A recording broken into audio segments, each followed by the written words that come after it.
For the time being, we're gonna talk a little more about lane changes so you can practice for a highway lesson. We're gonna simplify everything, and we're gonna learn the acronym of SMOG. SMOG stands for signal, mirror, over the shoulder, go. It's not about doing it fast. Signal, mirror, blah, blah. No, it's about taking your time and doing the steps. So you would put the turn signal, and we're not going to do it, but you would put the turn signal on, and you leave it there for as long as you need to. It doesn't matter. There's no limit.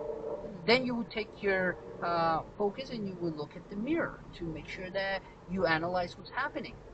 And then once you feel that you have those two headlights, right, you would go right in, right?